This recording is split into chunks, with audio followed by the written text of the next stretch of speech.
I have the Samsung Galaxy Z Fold 6 and I'll be showing you how to set up a lock screen password. Now this password could be in the form of a pin, pattern, or an actual alphanumeric password. So what you want to do is simply go to settings. Just go back to the main settings page. So go to settings. On the main settings page, scroll down until you get to lock screen and always on display. Tap on that. And then you have screen lock type. Tap on that. And then here, like I said, you can choose pin, password, or pattern. Okay.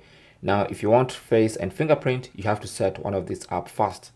So let me go ahead and set up a lock screen pattern. Now this is going to bring up this window. It says, remember this pattern.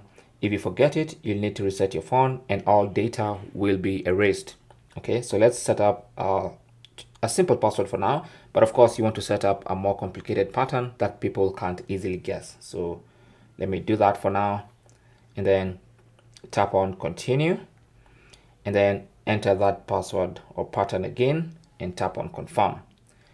And now you can see the lock screen has been enabled. So tap on done and that's it. So now under lock screen type, you can actually see we have pattern. So from now on, anytime the screen is locked and you want to access, you have to give the correct pattern before you can access the phone. Same goes for the cover screen of this Galaxy Fold. If you want to access, you have to enter that same pattern. Okay. Thank you for watching. Comments and questions down below and good luck.